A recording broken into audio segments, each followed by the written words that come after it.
Cet endroit est différent de tout ce que tu peux imaginer.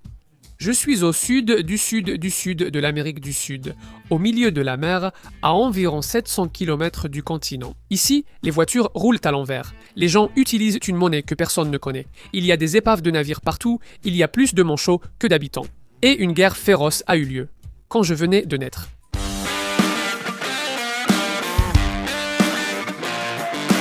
Invité par l'ambassade britannique, j'ai pris un vol de São Paulo à Santiago, puis un autre jusqu'à Punta Arenas, au sud du Chili, et enfin un troisième avion. À quoi sert la base militaire ici? C'est le seul vol commercial qu'ils ont et il n'y en a qu'une fois par semaine. Aujourd'hui, tu vas découvrir avec moi les îles Falkland, également connues sous le nom d'îles Malouines.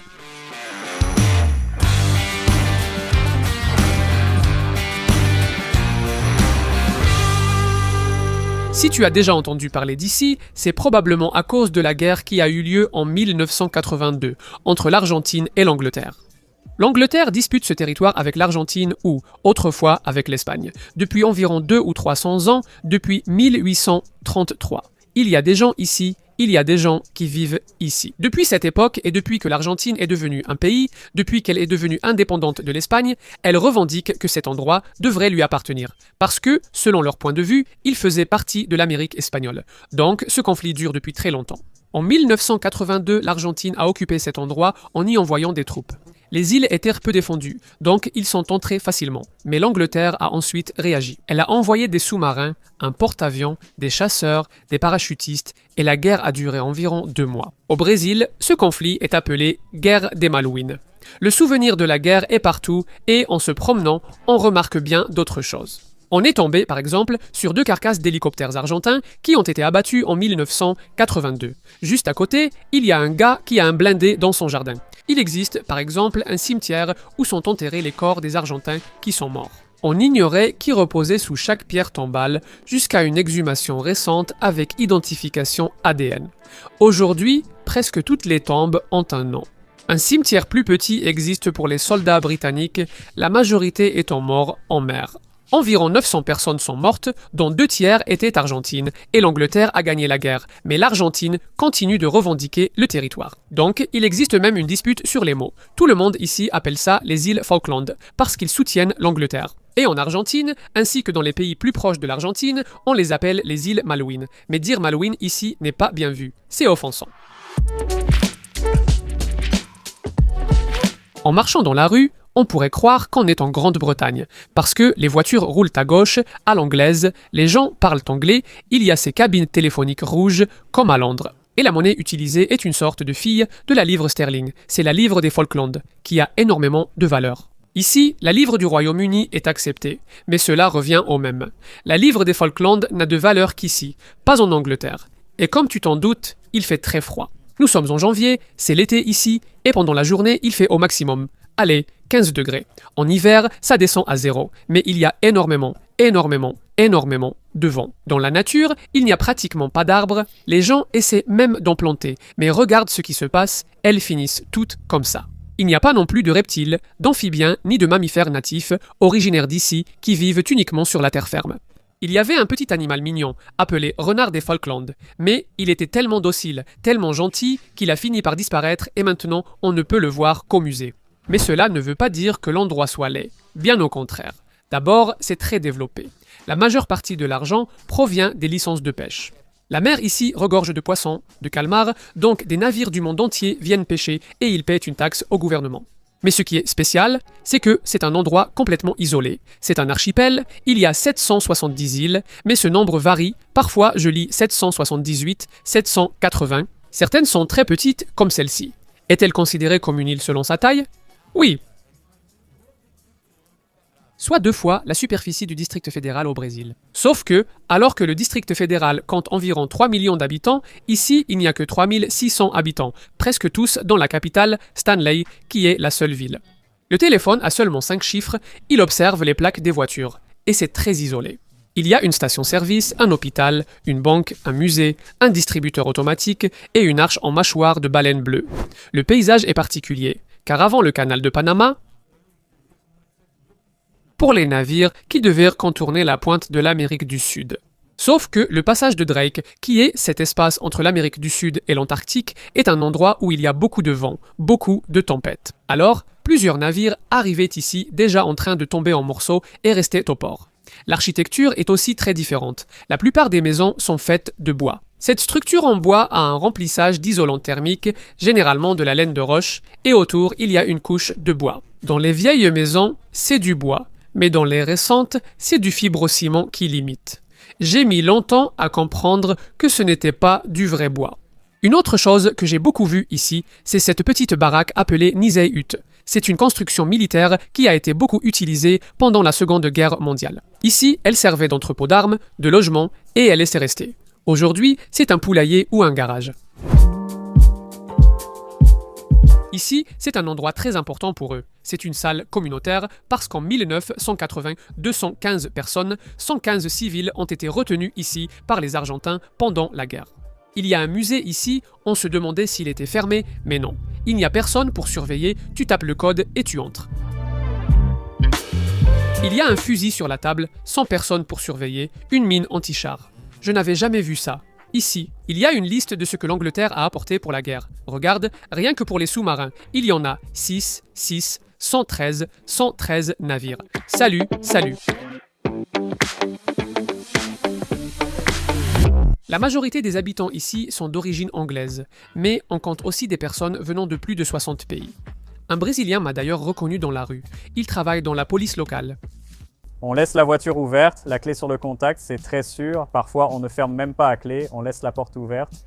Le plus grand nombre de problèmes que nous avons ici concernent l'alcool. Les gens vont au bar, boivent un verre ou deux, finissent par dépasser les limites et là, une bagarre éclate. Ou, par exemple, c'est déjà arrivé plusieurs fois, la personne entre dans la mauvaise maison, dort par terre dans la mauvaise maison, ou parfois, elle prend la voiture de quelqu'un qui est garé au hasard et rentre chez elle avec la voiture de cette personne. Bien sûr, il existe d'autres types de crimes, c'est certain, mais ce sont ceux-là, n'est-ce pas? Les impôts ici sont très similaires à ceux de l'Angleterre. L'école est entièrement gratuite, l'hôpital aussi.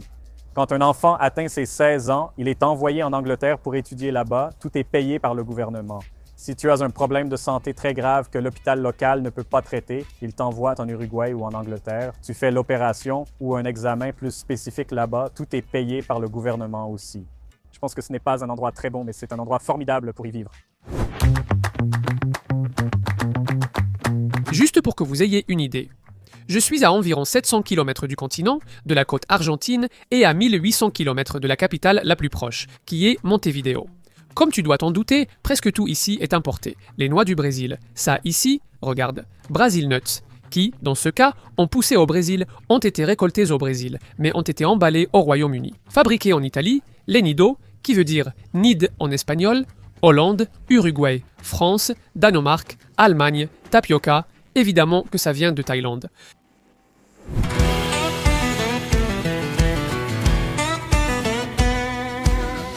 Il y a un petit fruit rouge ici au bord de la route. Il y en a partout ici. Ça s'appelle didoudi. Regarde comme il est sympa, c'est plus joli que savoureux, mais la confiture de didoudi est l'une des rares choses locales que tu peux acheter ici à la boutique de souvenirs. Peut-être que c'est bon. Goose Green est le plus grand village hors de Stanley. Pour vous donner une idée, il n'y a qu'une trentaine de personnes qui vivent ici. Il n'y a pas d'école. Donc, les enfants, quand ils ont 9 ans, ils doivent aller dans un internat à Stanley, rester toute la semaine pour suivre les cours et ne revenir que le week-end.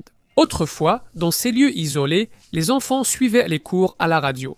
Parfois, une enseignante venait aider, mais tout se faisait généralement à distance. Jusqu'à 9 ans, les cours se font encore aujourd'hui par téléphone et parfois par ordinateur. Quand l'enfant a 9 ans, il part suivre les cours 5 jours, puis ne retourne voir sa famille que le week-end. Le tourisme rapporte aussi beaucoup d'argent parce que Stanley est devenu une escale importante pour les navires de croisière qui viennent ici. Rien qu'aujourd'hui, 2 navires se sont arrêtés et environ 3000 personnes sont descendues. La population de la ville double pratiquement. Ce jour-là, les gens déjeunent, achètent des souvenirs, visitent les plages plus éloignées. Mais le paysage est surtout marqué par l'élevage de moutons. C'est ce qui a permis à tout l'archipel de rester peuplé quand la réparation des navires s'est arrêtée. Il y a des moutons partout, et ils sont élevés pratiquement en liberté sur d'immenses terrains. La végétation poussant lentement, ils pratiquent la rotation des pâturages pour laisser reposer les champs.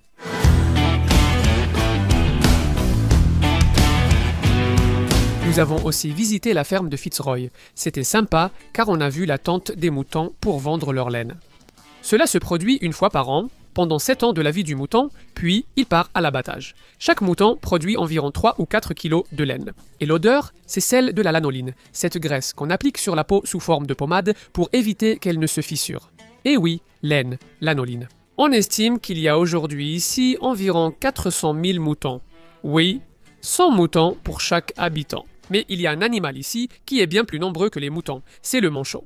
Il y en a environ 1 million. Et c'est là que commence notre aventure. La mer est pleine de calmars, de krill, de poissons. Et le manchot vient pour manger ces animaux, puis l'otarie vient pour manger le manchot, et l'orque vient pour manger tous ces animaux. Et l'être humain venait ici pour chasser les baleines. À Stanley, plusieurs harpons sont dispersés en ville. La graisse de baleine était fondue et l'huile servait de combustible pour les lampes à huile. Tu imagines marcher la nuit dans la rue éclairée à l'huile de baleine. Heureusement, c'est du passé. En plus de ce que je vous ai montré, on veut surtout voir ici les animaux absents du Brésil. Peut-on s'approcher et combien d'espèces verrons-nous? D'accord, on est déjà dans un endroit isolé, mais maintenant l'idée c'est d'aller au bout du monde, là où c'est tout au sud. Donc, on a pris un vol de Fagas, qui est le service d'aviation du gouvernement des îles Falkland. Et oui, 3600 habitants et il y a une compagnie aérienne avec 5 avions. Le billet aller simple coûte 144 livres, mais les habitants paient à moitié prix.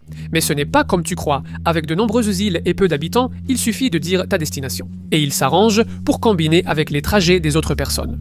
Donc, c'est seulement la veille qu'on découvre l'horaire et quel itinéraire l'avion va prendre. Seul l'aéroport local et l'aéroport international ont une piste asphaltée. Sur les îles, tout est en terre battue. Il y a bien 2 aéroports.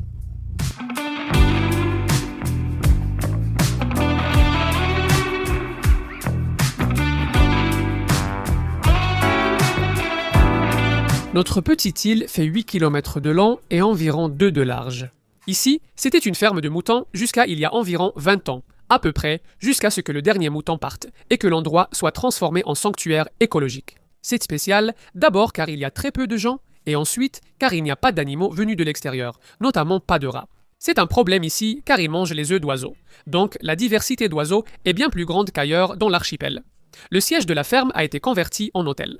À mon arrivée, j'imaginais quelque chose de très simple, une petite auberge improvisée, mais ce n'est pas vraiment le cas. Voici ma chambre, ici c'est la salle de bain. Il y a même un chauffe-serviette, ici un bureau, 2 lits, une petite table basse, une chaise et la vue, regarde, des champs à perte de vue et sur la droite, allons-y. Détail important. Tout est tellement sûr que la porte n'a même pas de clé. Tu trouves ça étrange? Alors, regarde ça, c'est le bar de l'honnêteté. Tu prends ce que tu veux et tu le notes toi-même dans un petit carnet, puis tu paies à la fin du séjour. Ici, à l'entrée, il y a un hall où se trouve cette belle sculpture de pingouin où l'on laisse toutes les bottes et les vestes. Ça fait 10 ans cette année que je travaille sur une ligne maritime. À l'origine, je ne devais venir que pour un été et puis je suis resté. Donc, on reçoit un bateau de ravitaillement qui vient toutes les 6 semaines avec toutes nos provisions. Alors, on doit faire nos courses toutes les 6 semaines. Avec les avions de service, on reçoit quelques affaires, mais pas de grosses. Si vous avez une urgence ou quelque chose comme ça, vous appelez les pompiers. Oui, et il faut parfois attendre 2 heures. L'armée possède un hélicoptère de recherche et sauvetage, utilisé en cas d'urgence majeure. Tu ne te sens pas seul ici? Non. Non, c'est mieux quand c'est comme ça. J'ai une meilleure vie sociale ici en été qu'en hiver à Stanley. On vient d'arriver et on découvre qu'on peut voir une colonie de manchots depuis le salon.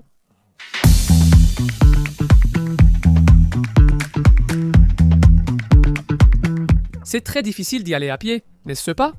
Notre défi ici est de trouver les 5 espèces de manchots qui existent au Malouine et 3 autres mammifères marins. Je ne dirai pas lesquels, car on pourrait ne pas les trouver. Il fait froid et il y a beaucoup de vent. Je porte tous ces vêtements. Regarde, j'ai un sous-vêtement thermique ici, puis un pull, un autre pull en polaire, ensuite une veste super thermique et j'ai quand même froid. On va se promener à la pointe de l'île, le meilleur endroit pour observer les animaux.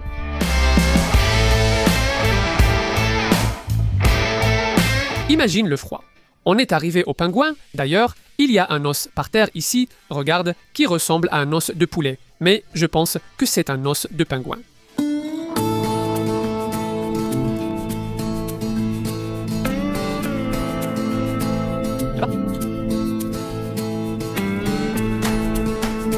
C'est vraiment incroyable de pouvoir voir le pingouin dans son habitat naturel. Même celui-ci, c'est le Gentoo, un pingouin très commun ici sur l'île. Il reste ici toute l'année.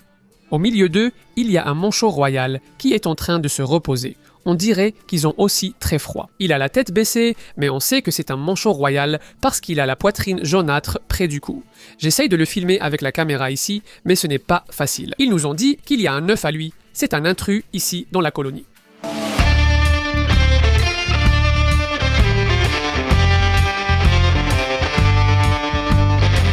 Un manchot perdu est ici. Essayons de le photographier sans s'approcher à moins de 6 mètres. J'ai déjà trouvé une troisième espèce. Celui-ci, plus petit, c'est le manchot de Magellan. Musique.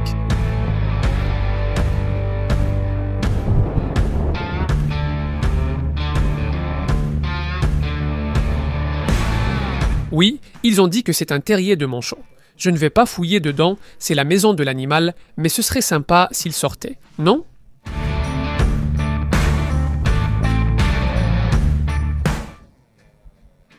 Waouh, je ne sais même pas quoi dire. Il y a un paysage incroyable, il y a 2 manchots avec la plage en arrière-plan.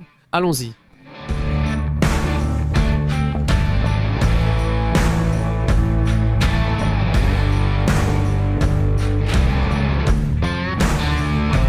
Regarde, sur le petit panneau, il y a un éléphant de mer ici. Enfin, je ne suis pas sûr si c'est un éléphant de mer ou un lion de mer. On ne peut pas vraiment identifier la trempe que l'animal a, mais on espère le trouver juste devant. Il y a un caracara d'ici, qui est une sorte de faucon, je ne sais pas si c'est un faucon ou un busard. Au Brésil, il y a aussi des caracaras, mais celui d'ici est plus agressif. Il te laisse t'approcher, puis t'attaque, tout en me regardant dans le coin.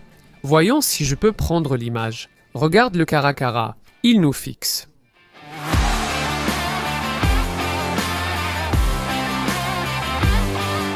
On vient d'arriver et on est tombé sur 2 otaries en train de se battre. Ou alors, c'est un éléphant de mer. Enfin bref, allons-y.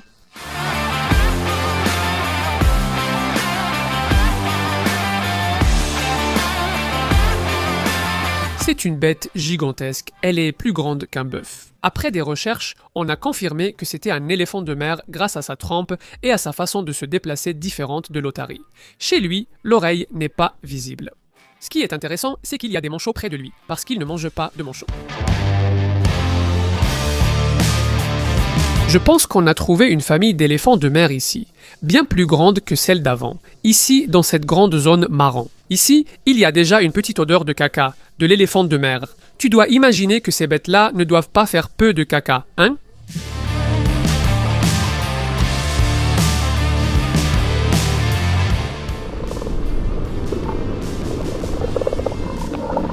C'est absolument incroyable ce qu'on voit. Ici, c'est une colonie de 6 éléphants de mer, on peut s'approcher assez près d'eux, on ne peut pas trop s'approcher, mais il y a une petite colline ici qui est plus haute, et je peux voir par-dessus. Ils sont très paresseux. Parfois, ils se bagarrent un peu comme ça, et ils retournent déjà dormir. Il y en a un qui est allongé sur le dos, qui n'a même pas bougé jusqu'à présent, on dirait qu'il est mort, on peut voir les marques de bagarre sur son cou. Tout est sans clôture, sans rien, c'est sa maison. Regarde le danger. On croyait que c'était un sentier parce que l'herbe était aplatie. Mais en réalité, ce n'étaient pas des gens qui passaient ici. C'était un éléphant de mer. Et il y a encore un caracara là-bas. Il y en a plein ici. J'ai failli tomber nez à nez avec un. Et je pense que cette bête ne doit pas être du tout amicale. Il vaut mieux changer de chemin, non ?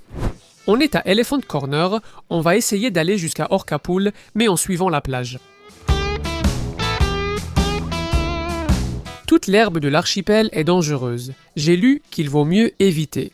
Sans signalisation, on risque de se perdre ou de croiser des animaux. Cela arrivera si on continue. Regarde, l'herbe est si haute qu'on ne voit plus le sentier. Mieux vaut revenir. En général, il y a un genre de signal, un bâton, un petit poteau planté dans le sol, et on suit ça. Là-bas, il n'y en avait plus. Ce sont des marques comme celle-ci qui nous aident à avancer. Sinon, tu ne sais pas où tu vas. Je me sens comme un analphabète biologique. Ici, il y a 2 espèces de manchots, je ne sais pas laquelle est laquelle, et je ne suis même pas sûr que l'éléphant de mer n'était pas un lion de mer. Quand on a accès à Internet ou quand on est devant le panneau du zoo, c'est facile. Mais ici, au milieu de nulle part, sans accès à rien, je dois avouer que je suis complètement perdu. Ils ont vu une orque, on va essayer de voir. Ah là, une orque, mon Dieu. Allô, allô, allô.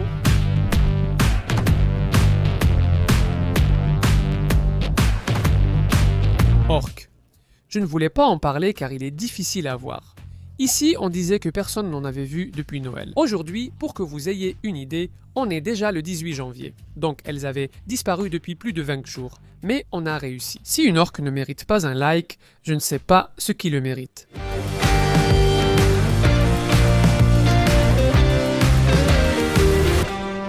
Il y a une partie de l'île qui est un peu plus difficile d'accès, parce qu'elle est vraiment loin. Alors, on a pris une Jeep. Comme tu dois t'en douter, il n'y a pas de route goudronnée ici, donc le trajet est un peu plus lent, plus chaotique. Je pense qu'on complète maintenant cette collection de mammifères, non?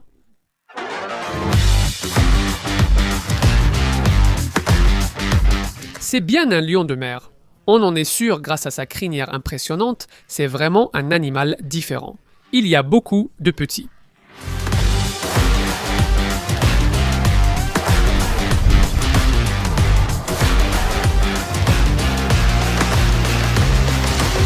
Deux manchots manquent et se ressemblent, mais ce sont peut-être les plus cools à trouver. D'abord, le manchot à aigrette jaune, ou manchot sauteur de rocher, qu'ici ils appellent Rock Hopper Penguin.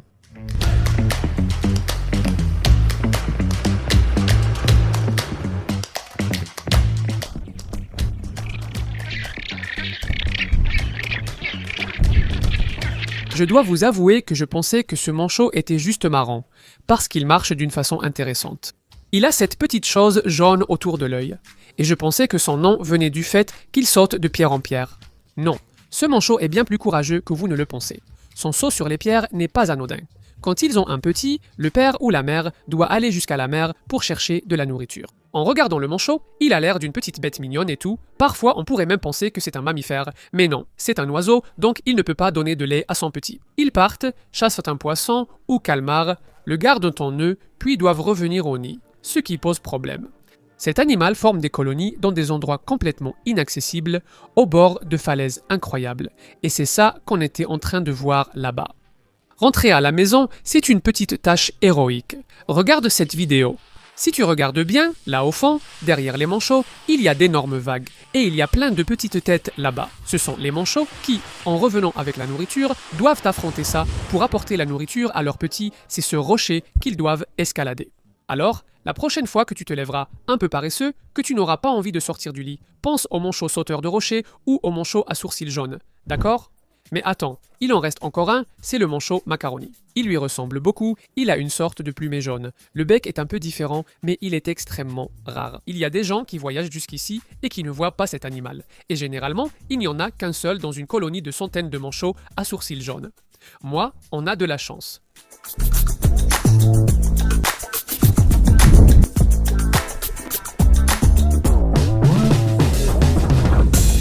Et il est là.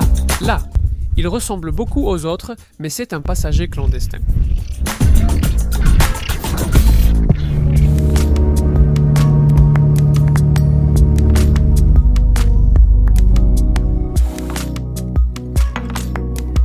Je ne sais pas pour vous, mais je trouve génial qu'on ait fini la liste des 5 manchots. Le plus beau reste le manchot royal. Et on n'a pratiquement pas vu sa tête, il y en avait juste un caché au milieu des autres, un peu timide. Je pense qu'on doit chercher mieux. Alors allons à Volunteer Point, qui est une plage assez éloignée d'ici, et on dit qu'il y a là-bas une colonie géante de manchots royaux, ou de manchots royaux, ou de manchots royaux. Enfin, on va pouvoir comprendre s'ils exagèrent un peu ici, ou s'ils ont vraiment besoin d'autant de 4x4, parce que je n'ai jamais vu autant de Jeep de ma vie. Je suis sur le parking de l'hôpital, entouré de 14 voitures, dont une seule n'est pas un 4x4. La route est-elle vraiment si mauvaise? La route a commencé bien, du bel asphalte, lisse, toute neuve, mais c'est la seule qu'il y a par ici. Ensuite, ça devient une route de gravier, mais elle est super bien construite. Ils roulent à 70 à l'heure sans hésiter.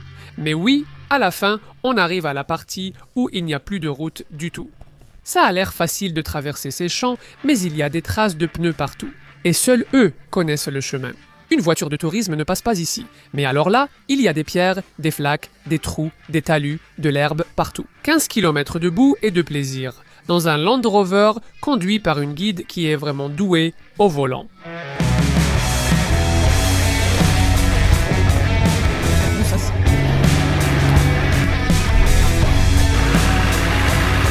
Bonne sensation, ça devrait bien se passer. Ici, il y a tellement de vent, mais tellement que le banc a un mur en forme de croix, de sorte que tu as 8 options différentes pour pouvoir t'asseoir dos au vent.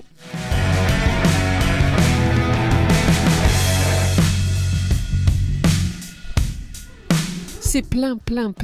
Il y a, je sais pas, peut-être des milliers de manchots. Voilà, si tu voulais des manchots royaux, ils sont là, regarde. Toute la famille royale au complet.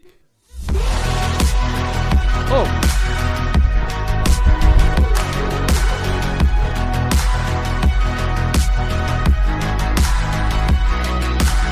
C'est incroyable, c'est incroyable.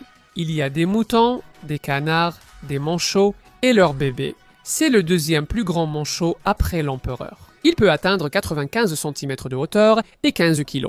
Ils viennent ici en été pour avoir leurs petits et changer de plumes. Ici, on peut voir plusieurs stades de leur développement, depuis l'œuf, le petit qui est gris, tout juste né, jusqu'au grand poussin, tout doux et marrant. Et les plus grands poussins, qui commencent déjà à perdre ce duvet et à avoir le costume classique de manchot, je crois que notre mission de voir les 5 manchots est plus qu'accomplie. Hein ? La prochaine fois que tu verras ces îles tout au sud de l'Amérique du Sud sur la carte, tu sauras que ce n'est pas qu'un tas de pierres au bord de la mer. C'est encore plus beau qu'on l'imagine. Ça mérite bien un petit pouce bleu, non ?